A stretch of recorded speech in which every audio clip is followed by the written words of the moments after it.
Salut à tout le monde, j'espère que vous allez bien. Moi, je vais super bien. Alors, on va faire une série de 4 vidéos, d'accord? Je ne bouge pas, je suis à mon poste. Voilà, vous aurez 2 vidéos par jour. Dans cette vidéo, écoutez-moi très bien, écoutez-moi très bien. Est-ce que je me suis présenté? On s'en fiche. Mettez un pouce, mettez un like, partagez la vidéo. Partagez cette vidéo massivement. Je vais vous raconter l'histoire d'une dame qui m'a appelé. Elle m'a contacté en inbox expressément. On s'est eu au téléphone et elle m'a expliqué une histoire qui m'a fait tellement pleurer. Et on a pleuré ensemble. Bon, ou du moins, elle pleurait, je la consolais. Moi, je pleurais aussi, mais j'ai fait tout pour ne pas qu'elle sache que je pleurais pendant qu'elle m'expliquait l'histoire. Sinon, j'ai beaucoup pleuré. Alors, c'est l'histoire d'une dame de 36 ans. Aujourd'hui, elle en a plus, hein. On a le même âge aujourd'hui, d'accord? Elle vit ici en Europe. Elle vit dans un pays d'Europe, d'accord?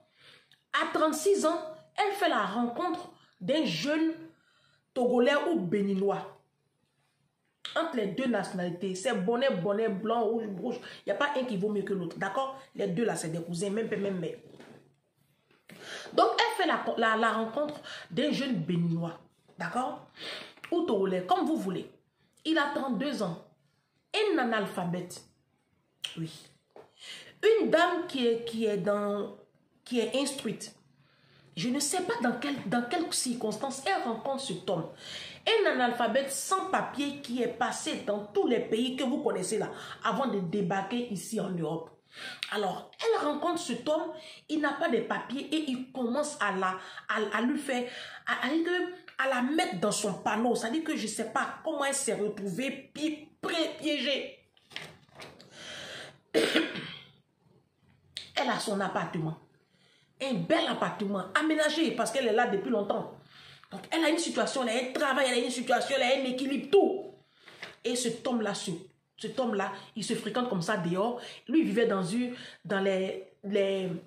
les centres d'accueil, d'hébergement, là, sans papier, là. Il était là-bas, il a fait demande d'asile. Sa demande d'asile a été refusée. Donc, il rencontre cette dame, il se colle à elle. Elle lui dit un jour, mais viens chez moi. Quand il vient, il a un petit sachet comme ça, noir. Non, mais sérieux, c'est pas une métaphore, sérieux. Il a un sachet noir. Quand il rentre chez elle, il ne sort plus jamais. Donc, il fait tout. Jeu de règles que vous connaissez là. C'est tout ce qu'il savent offrir. Moi, je dirais à cette femme-là, tu sais, ma chérie, je raconte l'histoire, hein, mais je mets une pause là. Cet homme-là, il t'a envoûté. Aujourd'hui, les hommes, là, ils vont chez Marabout. Hein. Surtout Togolais et puis Béninois. Je ne vous apprends rien. Surtout les deux là. Ah, si. Togolais, Béninois, Guinéens, Maliens, Sénégalais. Ah, ces 5 nationalités là, asseyez-vous. Les Ivoiriens même, ils ont dépassé. Oui. Les Ivoiriens, eux, ils dorment dedans matin, midi, soir. Maraboutage là, ils dorment dedans. Ce sont mes parents, non? Vous avez dit derrière moi. Donc, du coup, je continue l'histoire. Elle avec le monsieur. C'est un analphabète. Donc, il ne sait même pas, il ne parle même pas la langue. Parce que ce n'est pas en France. Ils sont dans un pays d'Europe. Il ne parle pas la langue. Donc, elle le soutient et elle l'inscrit dans des formations pour l'aider à parler la langue. Donc, quand il commence à chercher du travail, c'est elle qui l'aide. Entre-temps, comme sa demande d'asile a été rejetée, il lui dit, ils n'ont qu'à se marier. Ça va aller plus vite, il aura ses papiers. Elle dit, ok. Donc, ils vont se marier. Ils vont déposer les papiers pour se marier. Elle demande ses papiers de son pays d'origine. Lui aussi, il demande ses papiers de son pays d'origine. Ils font les trucs. Arrivé, quand on fait les trucs, les gens l'appellent pour dire, non, madame, on ne peut pas vous marier ici, dans ce pays-là, parce que votre futur mari, là, quand il est arrivé ici, il a fait demande d'asile, mais à l'asile, là-bas, quand il a fait la demande d'asile, il a déclaré qu'il était marié dans son pays d'origine, au Bénin ou au Togo. Et il a 3 enfants. Vous ne le saviez pas? Elle dit non. Donc, elle le confond. Il dit, oh, ça, j'ai raconté ça comme ça. Et la femme aussi, je ne sais pas ce qui s'est passé. Mais le monsieur a commencé, quand ça s'est passé comme ça, il dit non, quand elle s'est mariée dans un autre pays voisin. Entre-temps, qu'est-ce qu'il a fait? Quand ça s'est passé comme ça, il n'y avait pas de mariage, non? Il n'y avait pas de mariage. Donc, lui, il dit que lui s'en prend. Il a eu un petit boulot entre-temps qu'elle lui a trouvé. Hein. Il a eu un petit boulot qu'elle lui a trouvé.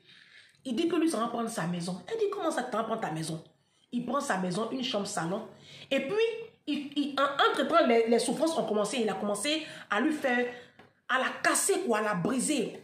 Tu es vilaine, tu es ceci, tu n'es pas belle, tu es sauvage, tu es une connasse, tu es une pute. Il a commencé à l'insulter comme ça, chaque fois. Mais elle ne comprenait pas pourquoi elle était encore avec lui. Et il allait prendre sa maison. Parce que, quand il fait ça, souvent il la tape. Elle appelle la police. Donc, lui, il allait prendre sa maison. Il dit, ok, comme tu passes ton temps à appeler la police, moi, je vais aller prendre la maison. Il se rend prendre sa maison. Et puis, il se voyait comme ça. Et puis, il lui dit, si tu veux continuer à me fréquenter, il faut libérer toi ta maison. Et la fille, là, tellement elle est amoureuse. Je pense même pas que ce soit qu'elle soit amoureuse. Je pense qu'elle était... Parce qu'il n'avait pas encore ses papiers. Il veut qu'il fasse le mariage dans un autre pays pour que lui laisse ses papiers. Donc, il n'a pas encore eu ce qu'il lui voulait. Donc, je pense qu'elle était vraiment hypnotisée par le maraboutage. Moi, je crois en ça.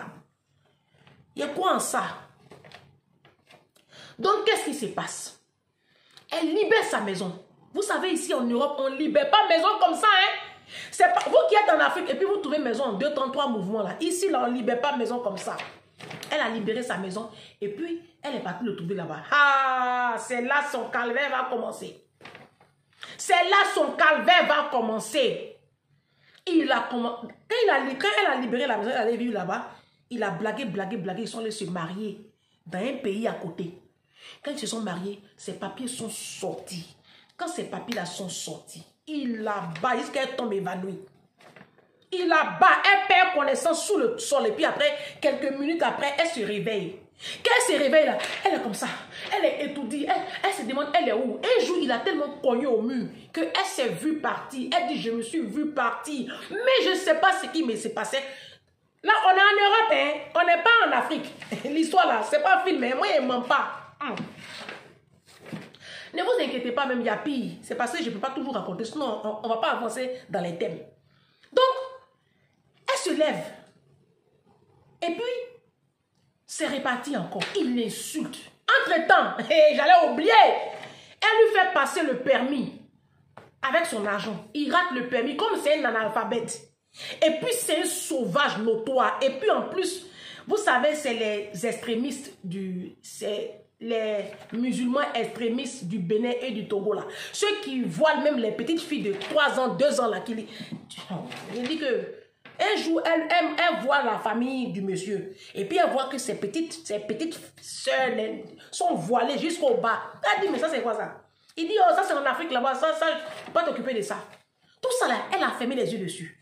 Quand elle paye son permis, 5 fois, elle vide tous ses comptes. Elle vide ses comptes. Entre-temps, là, c'est elle qui paye tout. Hein. Même quand elle est partie aménager chez lui, là, c'est elle qui a payé le loyer là-bas. C'est elle qui paye tout. On ne sait pas ce qu'il fait son argent quand il travaille. Il envoie l'argent là à sa famille, sa femme et ses enfants en Afrique. Et puis, il maltraite la femme là. Il dit que, jusqu'à souvent, il l'enferme dans la maison. Elle ne sort pas.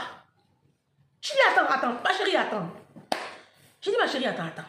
On l'appelait Lucie. Il dit, Lucie, tu es où même? Tu es dans quel pays? Tu es sûr que toi, tu es en Europe? Elle dit, mais regarde l'indicateur. Regarde le numéro sur lequel je t'appelle là. Je dis, mais toi. Eh Seigneur, je ne l'ai pas jugé. Parce que moi, j'ai conclu que c'était un médicament. J'ai conclu que c'était un médicament. Donc, ne la jugez pas, hein. N'écrivez pas dans les commentaires ici qu'elle est bête, hein. N'écrivez pas, hein. Vous là, non. Quand vous n'avez pas encore vécu quelque chose là, ne jugez pas, hein. Les hommes aujourd'hui, les Africains de la diaspora là, ils ont marabout. Moi, je vous parle sur les réseaux sociaux. Faites beaucoup attention. Priez, mes soeurs. Et puis, si vous pouvez les éviter, les sans-papiers là, moi je vous ai déjà dit évitez-les. Évitez les sans-papiers là. Laissez-les. Laissez-les. Parce que, vous savez, quand un homme cherche papier, il est prêt à tout. Les hommes d'aujourd'hui là, ils ont fini à calculer. Hey. Nous, on dit on est matérialiste, on calcule, mais non, les hommes de la diaspora ont fini à ça. Quand ils arrivent comme ça, on les briefe. Il a dit... Ils peuvent même coucher avec leur grand-mère à cause des papiers. Vous ne les connaissez pas encore. C'est le nom des Camerounaises qui est gâté. Sinon, nos hommes même là, ils ont fini avec ça. Il a dit, ils couchent avec les grandes-mères à cause des papiers. Donc, du coup, un jour, il frappe la femme et puis il lui casse un doigt. Il prend le doigt et il casse. Elle est handicapée. Hein. Là où je vous parle là, elle est handicapée. Elle a son papier d'handicapé. Le doigt, il a cassé le doigt. D'accord, elle a été opérée du doigt plusieurs fois, mais le doigt, il ne fonctionne plus. Tout son côté là est paralysé. Elle appelle la police et puis elle porte plainte. Quand elle porte plainte, le procès à son cou, le monsieur la blague, puisque ses papiers n'étaient pas encore bien sortis, c'était un récépissé. Donc, sa communauté lui a dit, il faut la blaguer, elle va enlever la plainte là. Sinon, papa ne va pas te donner. Il allait la blaguer encore. Son avocat lui a dit, tu ne retires pas la plainte. Il doit te verser 3 000 euros de dommages et intérêts. Il n'a pas versé un centime, elle a retiré la plainte. Quand elle a retiré la plainte là, il a commencé à la narguer et puis il l'a jetée dehors. Il dit, tu es chez moi ici. La police est arrivée. Madame, vous êtes chez qui ici? Il dit, c'est chez elle. Elle s'est retrouvée dans le centre d'urgence. Elle qui avait un appartement là. Elle s'est retrouvée à être dans, ballottée ça et là. Elle est une femme brisée. Elle a perdu son travail parce qu'elle ne pouvait plus travailler à cause de son handicap. Elle a tout perdu, ses économies. Tout. Et puis, maintenant, quand ça se passe comme ça, là, un jour comme ça, il la nargue, il appelle au téléphone. Il dit, toi là, je suis avec une vraie femme qui n'appelle pas la police. C'est avec elle que je suis aujourd'hui. Et puis, il fait des grimaces dans le téléphone. Et puis, il fait des grimaces. Elle dit que c'est les grimaces là. C'est comme des démons qui rentrent en elle. Et que quand il fait des grimaces, plusieurs fois, il dit, mais pourquoi tu décroches son téléphone? Elle dit, je ne sais même pas. Il dit, mais est-ce que tu l'as bloqué? Elle dit, il n'appelle plus, mais il a appelé et puis il me nargue avec une autre femme. Pourtant, c'est grâce à moi, il a eu tout ce qu'il a aujourd'hui. Son permis de conduire, son travail. C'est moi qui cherchais le travail là pour lui. Parce qu'il ne sait pas lire la langue, il ne connaissait pas. C'est moi qui l'accompagnais aux entretiens. Je suis à la porte, je le suis jusqu'en... Les hommes africains, vous êtes méchants. Et la femme là, c'est comme ça, elle est détruite. Je lui ai dit, ma chérie, tu as 42 ans, 46, 5 ans aujourd'hui. Elle a 46 ans, pardon. Je dis, à 46 ans, tu peux encore te rebâtir. Il ne faut pas te laisser détruire. Je vous ai expliqué l'histoire de Oprah Winfrey. Ma chérie, est-ce que tu as écouté l'histoire que j'ai racontée là? Oprah Winfrey, hier ou avant-hier là. Est-ce que tu as écouté l'histoire d'Oprah Winfrey? Il faut aller écouter l'histoire d'Oprah Winfrey que j'ai racontée là. J'étais dans la même tenue. Et puis la suite, j'étais en pull noir. Va écouter ma soeur. Tu vas voir que toi, ça c'est rien. C'est rien. Moi, je vais encore vous parler, mes soeurs. Moi, je vais encore vous parler. D'accord?